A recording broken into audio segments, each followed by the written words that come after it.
Hello and welcome to another episode of the American Soccer Analysis Show. I am your host, Kieran, a real media member with a media credential for MLS Cup, following in Ben's footsteps at the USL Yeah, Championship. And you're I am welcome. joined by said Benjamin Benito Suarez Bellman and Harrison High Life. I'm trying to think of a way to say lost the conference final with an H, but I can't. Crow. Conference finalist Crow. Uh, That's the path. yeah. We'll talk about it. We'll talk about it. We will talk about it, but we're actually going to start. We're going to have a bit of a longer episode today going into MLS Cup, which is like our crowning event of the year, obviously. And we'll get some because a lot of stuff has happened over the playoffs that we haven't really talked about. Agent 007, Spy Master himself, John Herdman is gone. There's some other managerial firings that we probably won't talk about, but the real one we did want to get to is Best 11 because Best 11 came out today. We're recording on Tuesday, December 3rd. And here's the team for you, gentlemen. Christian Kalina in goal. That lines up with our pick, right? We had Kalina as the best goalkeeper. He won goalkeeper of the year. He destroyed the stats models. It's very interesting to me. Before we move on, actually, do either of you find it surprising that by far goalkeeper is the position I think that lines up with like the analytics models in terms of voting in MLS? There's one analytic, and it's how many goals went in the net. So I don't know. I think that makes sense. Listen, Bruce, I will say I think in the area of analytics and narrative, I feel like ASA is the place that most people go to try to discern how to rate goalkeepers. And I mean, this has been the case for probably going on 6 years. We've had some pretty good people that have reached out to us and even commented to us over the years about this. And I think that goalkeeping is one of those things where like ultimately it comes down to shot stopping. Mhm. And when you have ASA's models and stuff that we have publicly available, I think voting kind of correlates to that. And I think it's really easy to kind of at least detail how significant an impact the goalkeeper was.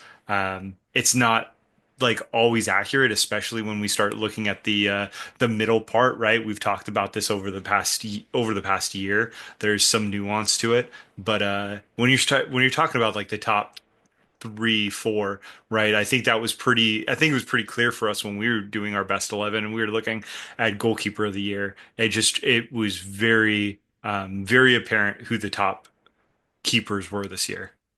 Well, I would even go a step further and say that the goalkeeping stats, like just the regular stats, lend themselves more to statistical thinking than ordinary. Because you don't have to argue much with just the general fan who doesn't know anything about expected goals that the worse a team is and the worse their defense is, the better their goalkeeper has to play to, like the harder the goalkeeper's job is. And if you're going to evaluate the goalkeeper, you have to take that into account. So you're already adjusting for, okay, is this a good keeper on a bad team if they've let in a bunch of goals? Like, how many saves have they made? How many shots have they faced? Like, a lot of the time, that type of thinking is already going into it. And that's the type of thinking that underlines expected goals itself. So I think there's a real dovetail with just how you think about goalkeeping. And I think you're right. The fact that shot stopping is easily it's just obvious that that's the most important skill. Like, there's no debate about that. Um, yeah, it just lends itself well to that. And I think like the main stat is like very easy to follow. Like it's goals prevented, it's goals saved above average, how whatever flavor of the metric you want to call it. Like, oh, this team would have conceded 10 more goals if it was not Christian Kalina in goal. Is like, wow, 10 goals is a lot of goals. And the fact that like the ratings broadly go from -10 to +10, I think also like works with our lizard brains quite well. Um, but no, you're right, Harrison. Like ASA, I mean, I think our goalkeeping models are deeply flawed. Like we don't know anything really other than where in the net the ball goes, the context of the situation, and whether it gets saved or Like we not. have Like we no don't, idea about where the keeper even is. yeah, Like that's we a don't key know. flaw about any of that. That's our data. That's our data spec. And like, yeah, we'd love StatsBomb give us free data. We'd love to have like to know those things. And it's still pretty good. But yeah, I would definitely say it's funny. Like we've made Matt Turner a lot of money, and we've made Georgie Petrovic. Like I know for a fact, for example, that Chelsea saw ASA coverage of Georgie Petrovic. Like I know that is a thing that I know. And so you look at like they spent $18 million after add-ons on him. And it's like, what is Georgie Petrovic's price if there's no ASA propaganda? Georgie's agent, give me a call. Um, but that one was fairly easy. At the back, the team is in a 3-3-4 formation, which like we actually don't have the time to talk about how stupid the formations are. First off, first off, 3-3-4, not a formation. Second, not the three midfielders that get picked in this team have a combined one tackle between the three of them. I Third, I I there's I I have a suggestion. I have a suggestion. shoot.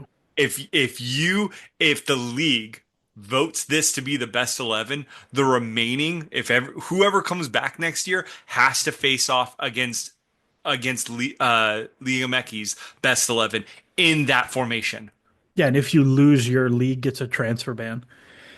I like it's so dumb. And even the worst part is like in the ballot when you look at the formations, it's like mostly normal. It's honestly it's all normal stuff. It's like 3-5-2 and 3-4-3 and 4-3-3 and 4-2-3-1, all normal. And then there's just one 3-3-4. And you don't have to pick wingers in that. You don't have to pick defensive midfielders. You could pick legitimately you could pick three wingbacks, three tens, and four strikers, and it would be a totally valid lineup. It is insane. Like, just make it a normal 4-3-3, call it DMCMAM, winger, winger, striker. And, like, okay, there's less best 11s for, like, whoever, Evander, who we're going to get to, but, like, it's a real team. The defenders, Steven Moreira, Jordi Alba, and Yaimar. Uh, I think Steven Moreira was in our best 11 across the board. I think Yaimar was there or thereabouts. I don't think he made our final ballot. He did not, no. I believe it was Miles Robinson and Steven Moreira. Walker Zimmerman might have been there or thereabouts. I should probably actually just look that up. Ben, what are your thoughts on that one? Jordi Alba is the one who stands out to me as like maybe not, maybe not one that we had. Yeah, I don't think we had him, and I forget who we had for our for. I mean, Bernadeschi was on the right. I I'm forget gonna who. look it Yeah, up while but you like cover. it might have been Albert. I don't know. I feel like he didn't pop as much on goals added as you would have expected given the other players around him and stuff. But I don't know So it's fine. I kind of expect this from the voting. Go for it. here's our back four in a real functional 4-3-3.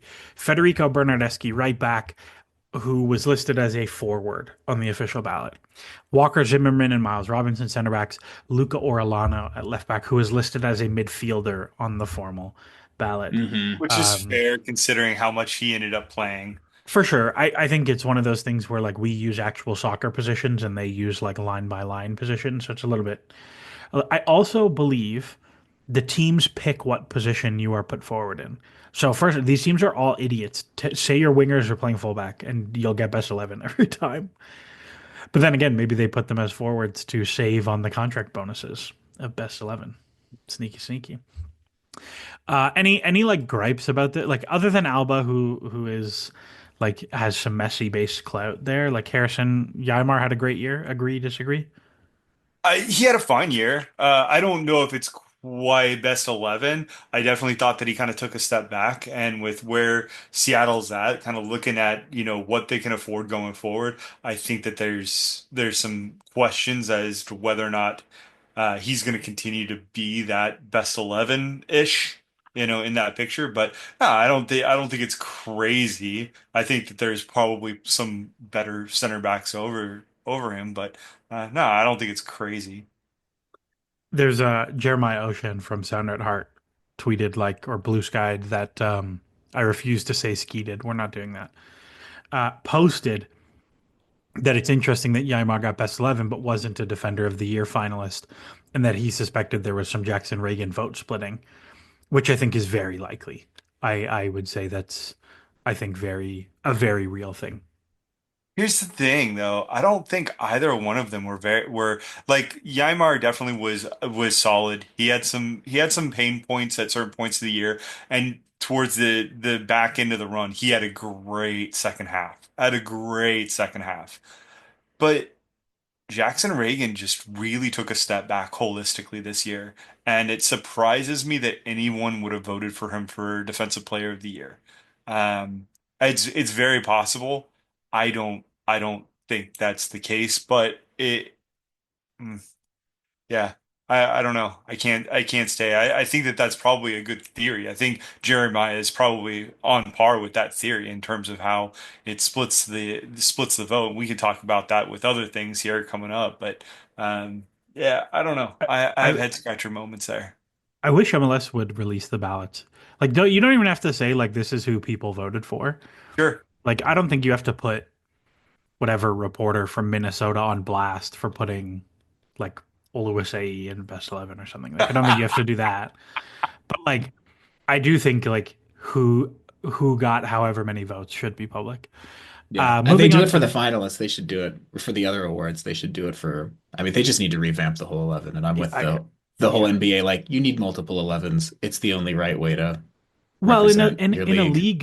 league of 30 teams, 30 like teams. how you're gonna pick 11 out of like almost 900 players? And if you do multiple teams, you can put real positions and not this BS 3-3-4 Flying V Mighty Ducks BS. In midfield, this is to me the most egregious selection, other than the overall shape of the team. Actually, I think Jordi Alba is probably more egregious than this. We are 2 for 3 on this one. Riqui Puig and Luciano Acosta find their way into the midfield three, but instead of being joined by Cole Bassett from the ASA ballot, they are joined by Evander. Harrison, I cede the floor to you because you were very spirited in your opinions of Evander. I don't think he should be in this. I think it's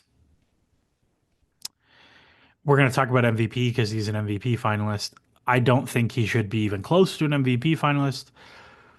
I think he's significantly worse than both Puig and Acosta as a best 11 candidate. I do wonder, by the way, looking at the order of the graphic, if they did the order of the graphic by how many votes they got. Because like surely you would put Jordi Alba as the left of the three defensively, not the middle of the three defensively, which is interesting to me if you were making the graphic. Regardless, Harrison, let us know how you feel about Evander, best 11 and MVP. Well, like, look, what a 100% like the finalist thing. Like, I'm sure we'll probably cover that in a second. And that just like that fried my brain last night, and I got really heated in like our group chat. I kind of came unglued, and I'll totally own up to that. I was in my emotions, I was in my feels, but realistically, like, there's probably 5 or 6 wingers, and I'll even say, even on his own team, Jonathan Rodriguez probably brought about the same amount of value that Evander said. And I know everybody will look at goals and be like, okay, taking out the bushwhacked stats that MLS does with these inflated secondary assists, which are mind-boggling that they continue to allow that to happen.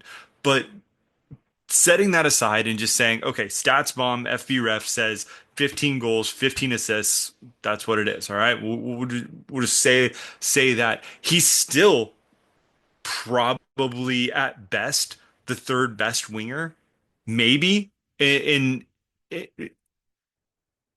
in the Western Conference, like maybe even the he's in the top 10 of attacking players in the Western Conference.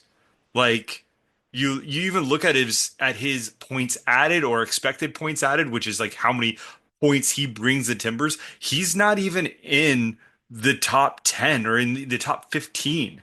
You can't tell me that this guy is somebody that has brought so much value and he's why they're in the playoffs. Like, yes, he scored a lot of goals. Yes, he's had some key moments. I even brought up, I think last night, I thought Rusniak brought more value to the Sounders than what Evander does to Portland, just simply because of the way Evander plays, sometimes extremely selfishly, extremely one-sided, extremely direct, and he allows that formation to become lopsided, and he allows Portland to be exposed to counterattacks. That's something that, as much as I get frustrated with Rusniak, and as much as sometimes I wish he was a little bit more silkier and a little bit more keen on where he distributes and how he develops the forward progression. Um, he rarely does he allow the Sounders to become out of shape for their defensive structure when it comes to a counterattack or ceding possession. Um, Evander just frustrates me on so many different levels.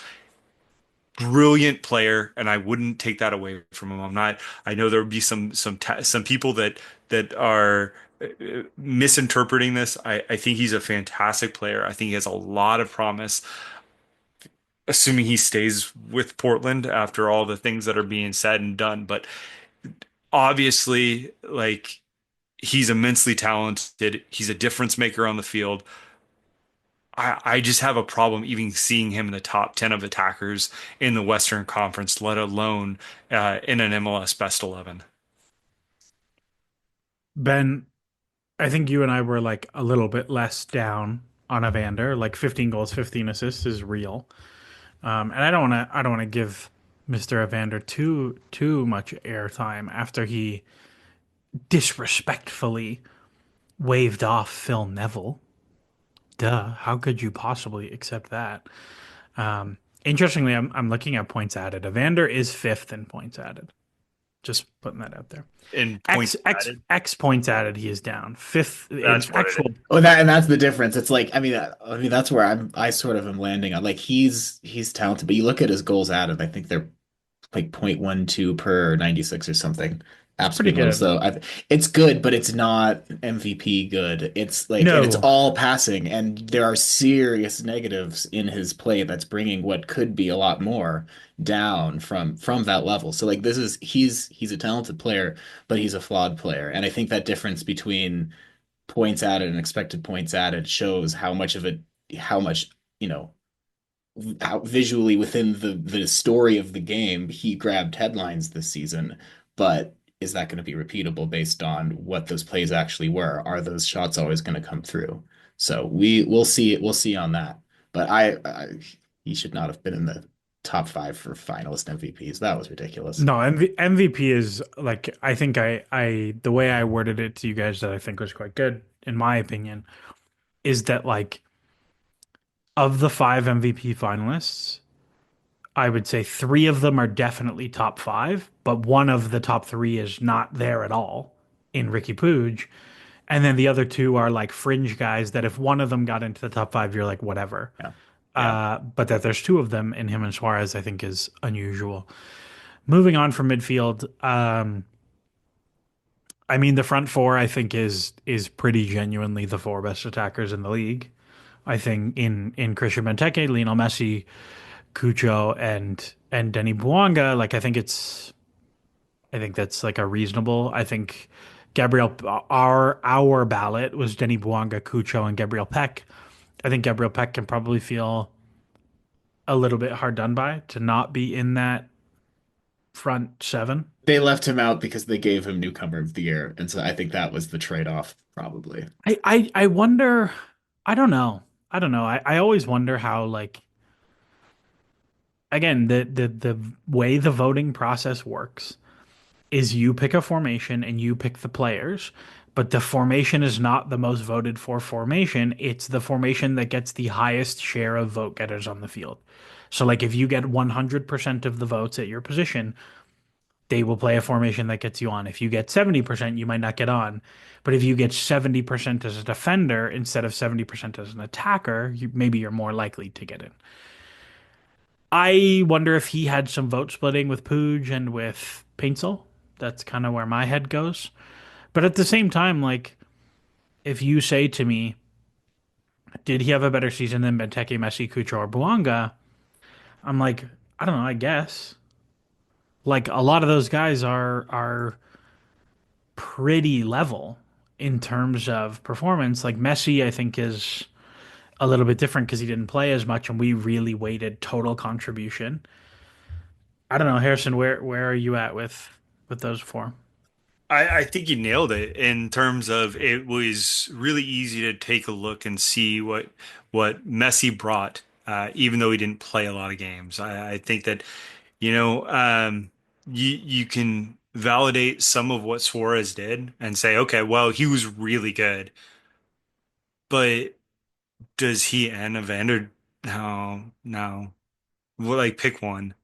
And honestly, for me, I thought I really thought Cujo was probably maybe the best all around attacker in MLS. And it's Jamin Moore and I were talking about this a couple weeks ago. I think he's the most versatile attacker, and this is why I would take him. Like, if I had a number one pick in MLS, like he would be my number one pick because he can play winger, he can play striker, he can play underneath.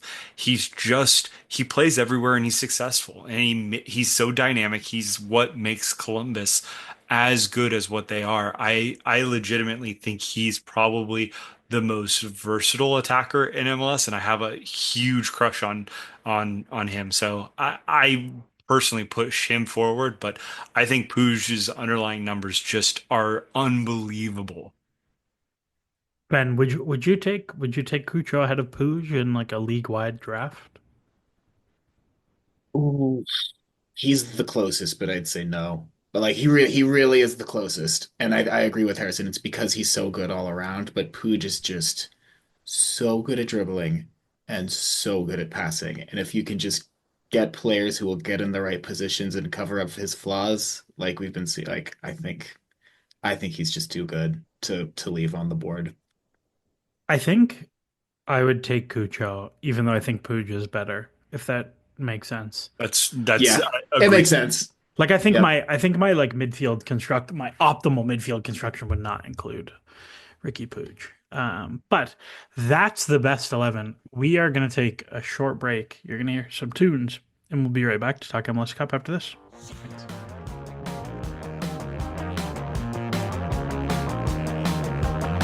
I came to LA to make rock and roll. Along the way, I had to sell my soul. I made some good friends that make me say, I really wanna be in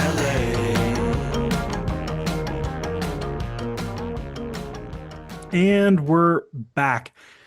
The Galaxy beat the Sounders 1-0. Harrison, we're gonna talk about that second. We're gonna talk about the glorious in the process of curse shedding New York Red Bulls. The Red Bulls, this is their first ever Eastern Conference championship win because the last time they made MLS Cup final, they were in the Western Conference, which makes no sense at all. And yet, the Red Bulls are in the final. They played what feels like their 19th even game of the playoffs and somehow won again. And I mean, the Sounders and the Red Bulls were the two best defensive teams across the regular season. The Sounders did a pretty good job denying the Galaxy. I think the Red Bulls have a real chance here. Like they played Orlando in basically the same game that their first round of games against Columbus were, where Orlando had all of the ball. Kind of. Kind of. And Harrison, you brought up a really interesting point about being surprised how much of the ball the Red Bulls had. So I'm curious, like what was your feeling on that game watching live? Watching it live, I kind of felt like Orlando City really had an opportunity. They had two or three really good chances in the first half that they just, man, one specific chance that just felt like it just fell into their lap. It was with uh Paco Torres at the top of the box, man. He had that opportunity and just couldn't find couldn't find the back of the net. And I felt like that was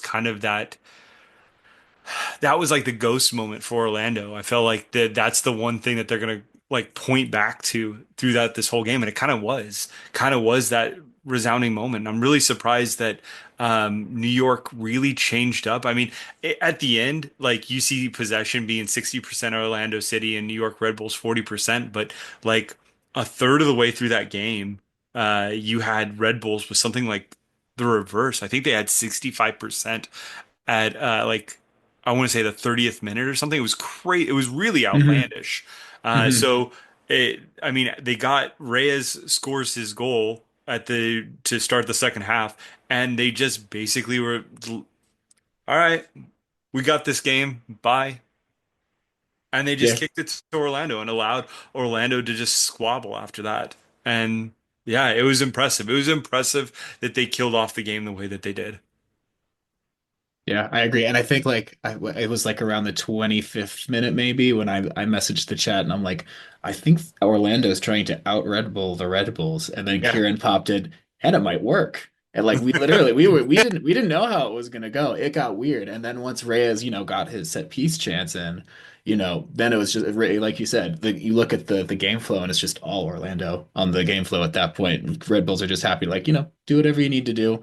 Where you know how we want to play, and now the onus is on you to break us down. Like you had an interesting idea, but you didn't take your chances, and now you're behind the race. So if we all know that's going to be their game plan against LA too. The question is LA going to do that? Well, we do not have to jump to the matchup quite yet, but yeah, I mean it was a story of before the goal and after the goal as it has been for the Red Bulls matches, and against who did they play before? Against New York City, they got the two goals like early on, which changed so much of that match. Here it happened a little later, but at the end of this, it's the same story to me. I think you're spot on. Like if you look at like the XG race charts, it's Orlando get their only really good chance of the game is the big Facu Torres chance early, which by the way, I just want to shout out. I'm not going to be able to find the Blue Sky post, but Matt Doyle wrote like a thing talking about how I think the chance is set up by Martin Ojeda, who gets played in behind, and Martin Ojeda is like 1v1 ish from an angle ish with pressure. And somebody And was you kind of square the critical. ball. Yeah, and he chose to square the ball for Facu Torres. And somebody was a little bit critical that he was like hesitant or something was the word they used. And Doyle talked about how like the XG of the Ojeda chance is something like zero point 0.2. And by choosing to square it, he ups it to a zero point 0.5 XG chance. And like you make that decision every time. And a few people said like, oh, like you don't need XG to know that you should square it there. But like clearly some people don't agree with that decision. And I think it is like incredibly cool that MLS and analytics and soccer have come far enough that like I would say Doyle is probably the largest coverer of MLS, like is talking about that openly and accurately. I think is Hmm. so cool. So my hat is tipped to my uncle Matthew Doyle. I'm kind of curious if he actually knew what the value of those shots because he nails the value. Oh, it's spot on. It's spot Yeah, and on. I Hmm. had no idea because I at the time I didn't have access to the live XG and whatnot. So I'm curious if he has He access must have if that's something being streamed to him that he Sportech knows. something. I mean, they've got Yeah. they've got the He's good. internal Good. No, numbers. this that the Apple The XG had it Yeah. as the first chance is zero point 0.9 and the square is negative XG.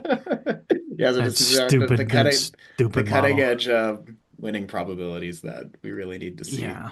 Well, I thought that was cool. But sorry, to bring it back to what we were talking about, like after the goal, Orlando have one shot of above zero point 0.1 XG the Hmm. whole game, the whole second half. And like it's just hard it's hard to hang that way. Like I think one of the things that I have not enjoyed about this playoffs, and I have quite enjoyed this playoffs. I think we've gotten like pretty good games. Even the games that have been like suffer bally have been pretty good. But a thing that I haven't really understood, and like this bit LAFC in the butt, is that like why are you trying to out suffer ball teams who want to suffer ball you? They're better at it than you are. And Orlando were like a 65% possession team against Red Bull both times this year. And this game, they're only 60% because in the first half, it's way more even because they tried to let the Red Bull do their thing. And like, it didn't really work. Like, I do not think you can play the Red Bulls and concede five of the first six shots. Like, I don't think that's a viable way to play. No, well, I mean, Uh, I think I feel like we always mention Doyle on the show, but like something he always talks about in extra time is like teams should just play into their ethos. Like, don't change your strategy. Like, you're trying to get good at one particular And thing. Why would this you? And Perea has always been one to do that. He plays these really expansive possession games. And I think he did it more these playoffs than he had in the past. And yet at the end, he comes back to, oh, time to go back into our shell for some reason. It didn't seem like the right and, choice to me. and the difference between something like that versus someone like Seattle, who like Seattle went back three the majority of the playoffs after not playing a back three most of the year, is that like they had guys who had done it before and they had done it enough in the season that like it was a legitimate arrow in their quiver. Like Greg Vanney's Toronto FC wins the MLS Cup final going to a surprise diamond after playing a back three the whole year. And everybody's like, oh, it was like a big change. But like actually they'd done a diamond in big games a lot to give them the extra player inside. And so I think like when we're talking about changing, it's not just shape. Um, and like I realize now I said this 3-5-2 thing, but like they only played a 3-5-2 like once the whole year. But they did a lot of stuff with like new who left back becomes a left center back. It is what it is. Absolutely. But I just think like making those decisions was like a tactical blunder from Orlando City to like not just say, okay, actually we're gonna go the New York City route, who as much as we were critical of them, like they concede the first two goals, like they actually did absolutely ratchet. They did a significantly better job of ratcheting up the pressure than Orlando did, and that's the Red Bulls heading into the final. Now, Harrison, I'm curious where you're at with this team against this Galaxy team who we're going to talk about, like who are now obviously like looming over all of this, are missing their best player. Do you play a little bit or do you just keep suffer balling your way? That's a little hard. I mean, to be perfectly honest, I look at what they were able to do against Seattle, and as much as everybody can say, well, they kept Seattle scoreless, right? They did have the better chances on the day, right? I probably wouldn't have started Marco Royce. I thought Marky Delgado kind of came in and completely changed the game. That being said, LA Galaxy still had a bunch of really good chances in that first half, and Marco Royce was part of that. So uh, everybody's kind of clamoring for Diego Fagundes to be that guy that steps in. I feel like putting Marco Royce up there, putting Marky Delgado up there. I feel like that makes a lot of sense to me. And I feel like Royce allows you to do a lot of the similar things that you did already. I don't know if that's necessarily how they'll go about it. If they go about it with Diego Fagundes, he has some of those characteristics, I suppose. But LA, LA Galaxy had some really great moments um, without Puig this past year. And I know that a lot of people, us especially, want to put Puig up on a pedestal after the dynamic season that he's had, after the great playoffs that he's had. He also kind of started off the season a little bit rough, and how he ended last year was a little rough, right? He's a great player. He's maybe the best player in MLS, but he also has some defects. And Greg Vanney found ways to win without him in the middle of the season. And I think Greg Vanney's a great coach, and he can probably put together a team that has those attacking riches to put up some goals. I think the Red Bulls might be a better attacking team than Seattle, and I think they're a better counter team than Seattle. I think they have a better transition. Um, because They Seattle play doesn't want. faster. Seattle doesn't play fast. Yeah, they don't want Not to, this right? year. That's Yeah, not exactly. part of their core competencies, or game styles, or whatever the you youth game s- tactical people are calling it these days. But their game model, it's not. Yeah, absolutely. So I don't know. I think LA Galaxy have their work cut out for them. I don't think this is going to be a simple game. I think that this is going to be. I think there's going to be more than a couple goals scored. Interesting. Let's talk about the Galaxy. The Galaxy take off 1-0 against Seattle. It was one of their most like stodgy attacking performances of the year. They started Marco Royce, who Greg Vanney confirmed afterwards was playing injured. He trained the latter part of the week, said he was good to go after 15 minutes. He's like, I can't, I'm not there. Kind of labored to halftime, but it was very ineffective. And Mark Delgado comes on and wins the high regain that goes to Riqui Puig for the goal. I thought was a much more effective player in terms of allowing the Galaxy to defend much higher, where they defended astonishingly deep in the first half. And ultimately, like the attacking talent was really the differentiator between the two, where like Jovovic gets a half chance on the edge of the box and just rips it in what was a kind of stinky goalkeeping performance from Stefan Fry, at least on that chance, anyways. Riqui Puig plays the assist with a torn ACL, which is crazy to me. Greg Vanney confirmed today that it is a completely torn ACL that he played 30 minutes on, which is insane. That's so crazy.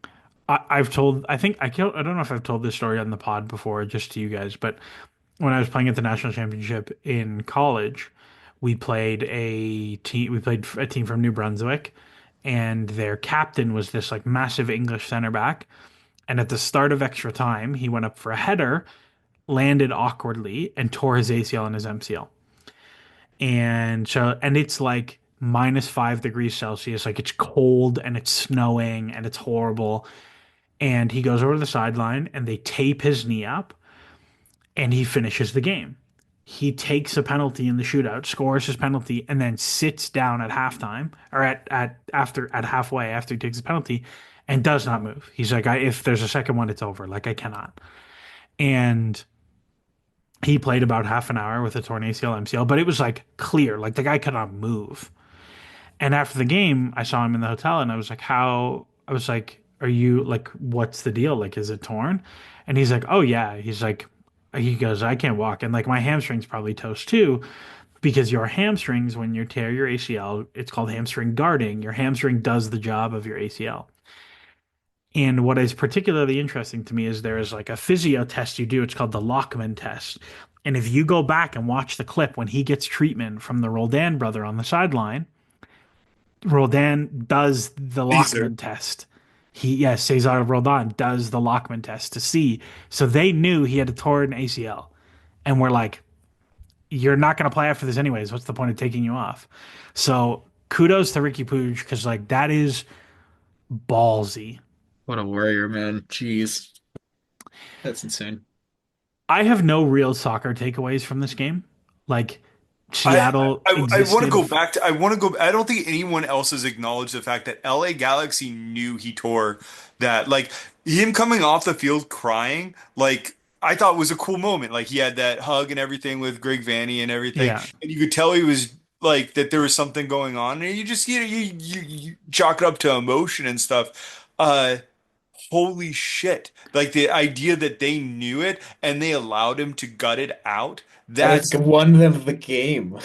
yeah, And and yeah, and one then won we hey, Like, I don't think they listen, score that goal if it's not Puig making listen. that pass. If you didn't know, you wouldn't know. No. I Like knew if he was they hurt. Like, you could tell he was limping and was like bothered with his knee. I was worried Oh about it, yeah, but I he wouldn't have was thought he had torn he it. was doing the like flex thing with your knee over and over.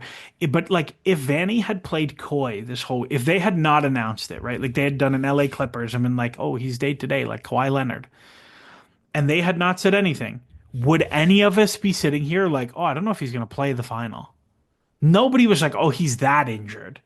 Nobody. So to me that is like one of the all-time gutsy MLS performances from like the ultimate flair and panache guy. Yeah. Like you'd expect that from like Bedoya or Yeah. Oh or yeah. like or Well, it's like Dax. Like Dax with his knee held together by duct tape and spit.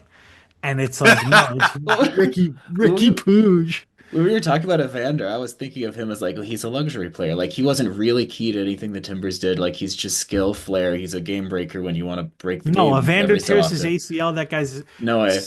sub But yeah, symbol I right away. thought the first two seasons Puig was here, that was I thought he was the ultimate luxury player, and it was never going to work. And then Vanny flips the model to just work with him and cover up his things and clear. And I then he plays like a quarter of a game with no ligaments in his knee. So look. obviously not a luxury player. I take it back, Ricky. I think one of the like super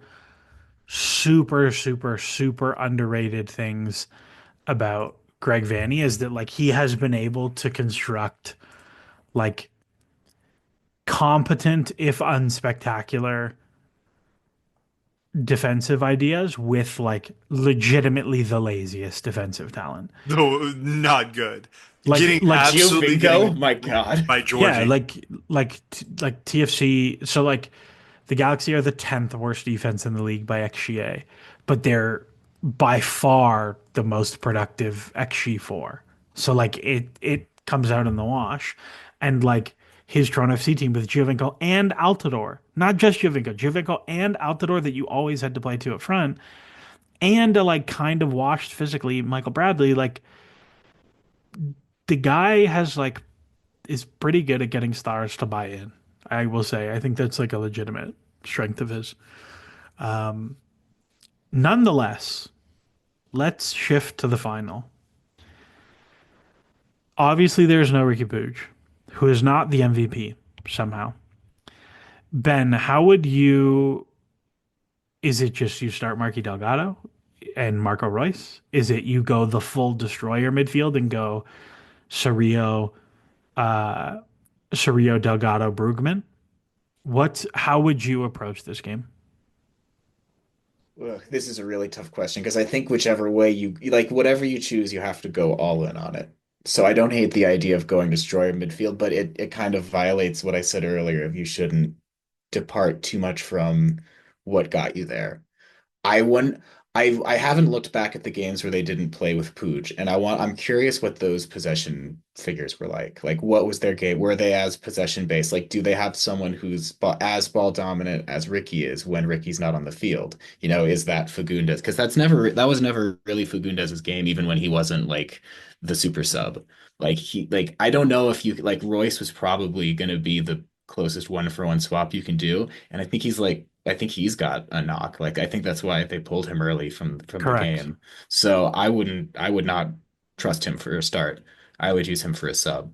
So I think at that point I think you have to stick with your guns a bit. So I think I'd do Cirio, I think I'd do Delgado, and I might do Fagundes and see if he's willing to play more centrally, and roll with that.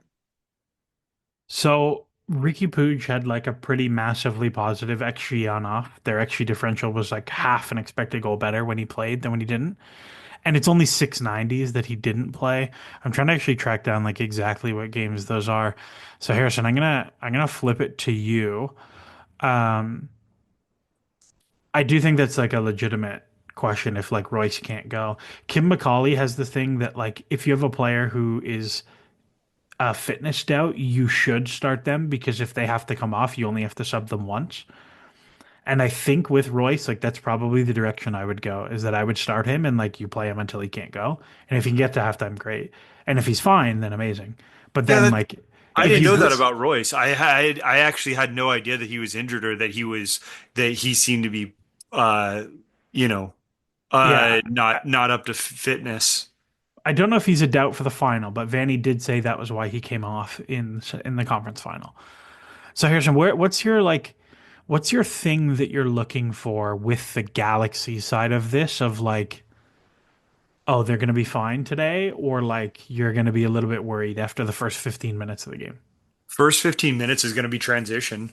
The Red Bulls are simply the best and most dominant team when it comes to stopping dribbles by possession, right? Dribbling up the field and having those 1v1 moments to where you're pushing possession upwards through. Now, you can go over top of them, and that's largely been successful at times, but they're just so dominant. Edelman especially is so dominant in tracking down those balls.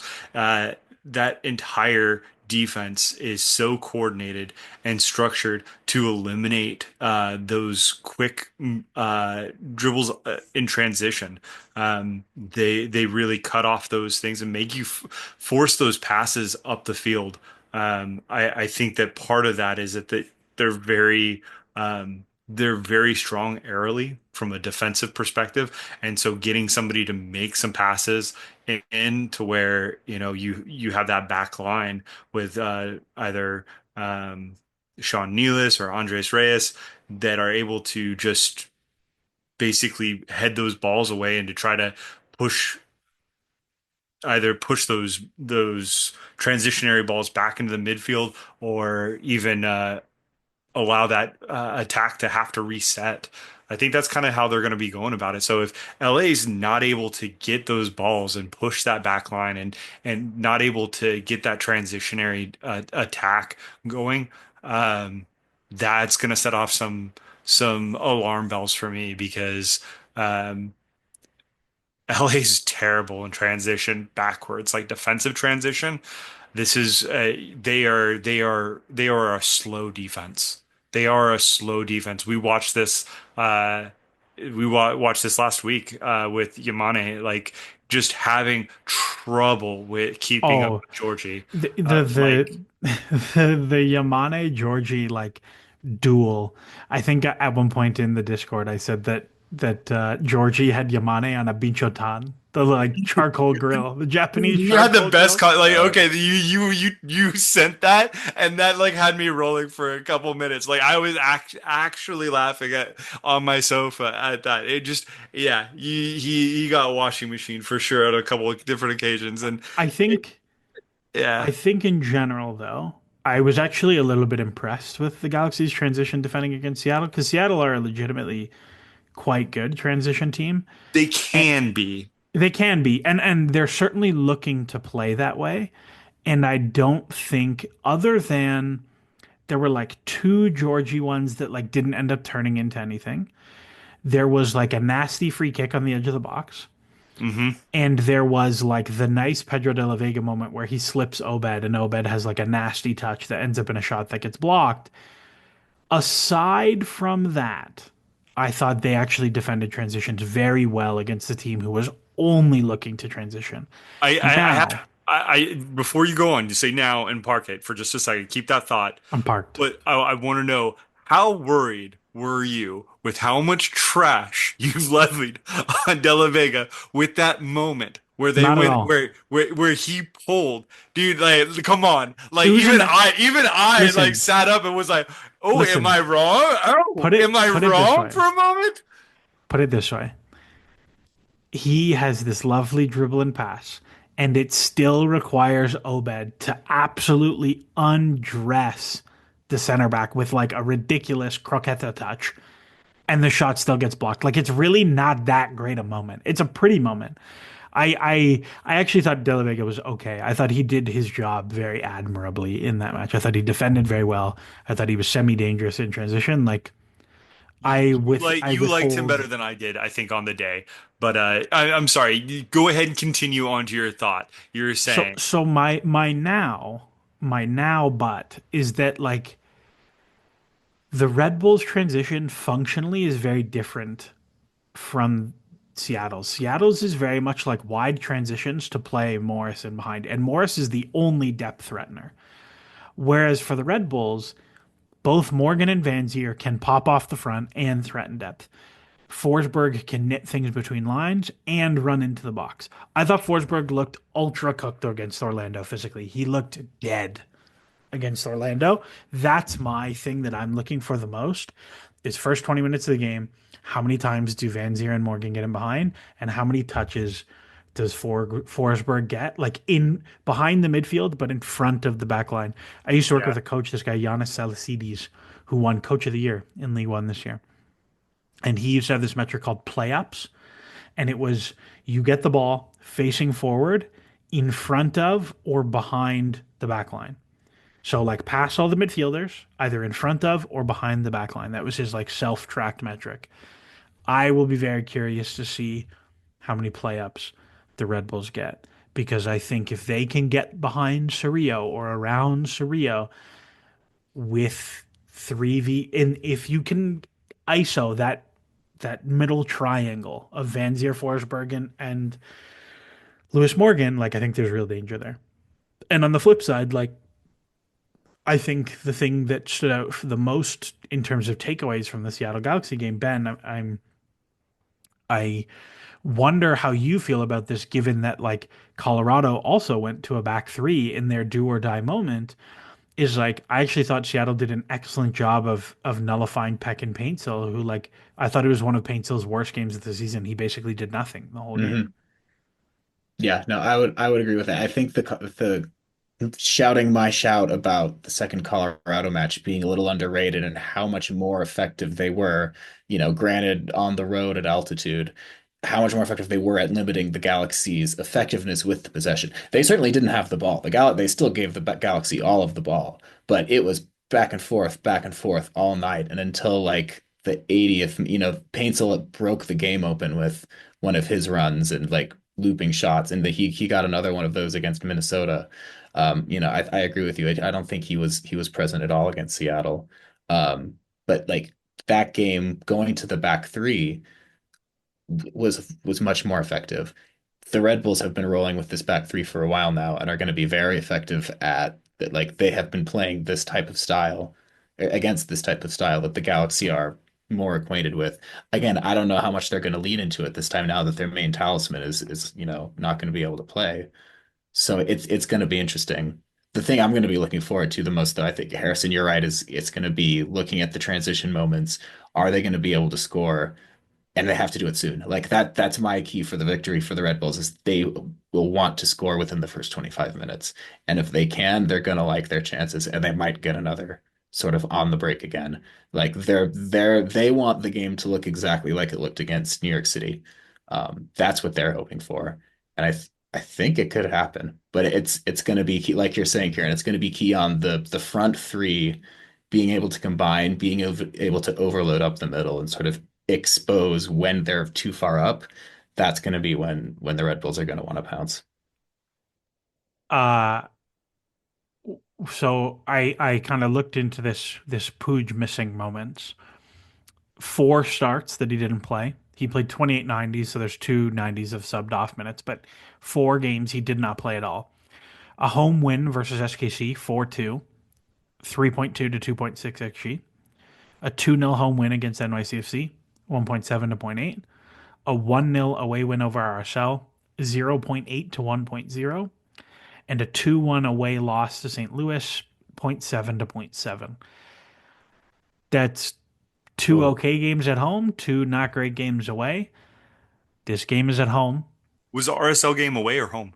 that was away. away, and they won 1-0 at Rio Tinto. I mean, that's kind of impressive. That is kind of impressive, But they did but struggle ball it. It was they weren't playing their yeah, game in it that. wasn't So it exactly seems it a seems like their style seems to get a little bit disrupted without Puig just on the ball all the time, all over the field. That's good. Like this is a it's a they're great players, but they've barely played this way all year without I him c- just controlling everything. I could not believe how many touches he got on his own in the first half. 2 minutes into I was tracking this because I said my prediction for the game is that he would break the touch record, and I have no idea what the touch record is. Maybe he did, maybe he didn't. I have no idea. The first 2 minutes of the game was how long they had the ball. Okay, before the Sounders got a touch, he had 10 passes in the first 2 minutes. And it was just like, it was literally him just running around the field, being like, I'm going to pass it to you, and then you give it back. And then I'm going to pass it to you, and then you give it back. And I'm just going to, like, here's 19 million touches. And Vanny said at halftime, like, can you not do this anymore? Like, he said on TV, like, he needs to stay out more. Um, I'm going to leave you with one last stat before I ask for your predictions. By set piece expected goal difference, the Red Bulls have been one of the best teams consistently in MLS. Greg Vanney teams, and particularly the Galaxy this year, bottom five set piece expected goal difference against. That is where the game goes for me. And that is why I'm going to ask for your picks. And I'm going to start with mine. The Red Bulls are going to take it. The Galaxy are going to be too discombobulated without Puig. The Red Bulls are going to win off of a set piece goal 1-0. And the Galaxy fans will cry in Carson. Harrison, give me your pick. No, I'm right there with you, dude.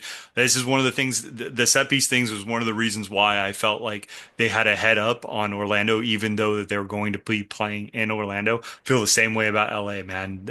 Look, whether it's Reyes or it's Sean Nealis, like both of them are very good at headers.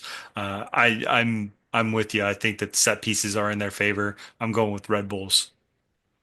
Yeah, I'm going with Red Bulls. I think it'll be 2-1. I think they'll score early. I think they'll get another, and then I think Galaxy get a consolation goal after the 70th minute. But yeah, I think this is Red Bulls, and I don't think I'd feel this way if Puig hadn't done his knee. No, I would I think sure if be Puig were on the picking. field, I'd be picking the Galaxy. So would I. Well, I'm going to be at MLS Cup. So if you're a listener and you're going to be there, I'll be there. Shoot me a blue sky message or a tweet or something. Come say hi. Um, I'm very excited. I think it's going to be very fun. And I'll tell you this: we'll do a post championship episode. We'll talk about the final. We'll talk about some random stuff, and then it's the off season. And let me tell you, friends, we got some fun plans for the off season. Anyways, if you want to support the show, if you want to support ASA, those ever rising server costs, there's one way to do it. Check out the ASA patron Discord. There's one tier. It's $5 a month. This playoffs, I feel like I've been very active in there. A lot of conversations. There's people get in there getting roasted by their students for being NYCFC supporters. There's a lot of fun. I had a lot of fun while I was in Vegas in the sports book, just like following all the banter in there. And it's a great time, and it goes to a good cause, which is keeping the site you know and love up and running. Anyways, that's all from us. Thank you, Ben. Thank you, Harrison. Bye bye for now. And as always, enjoy the soccer.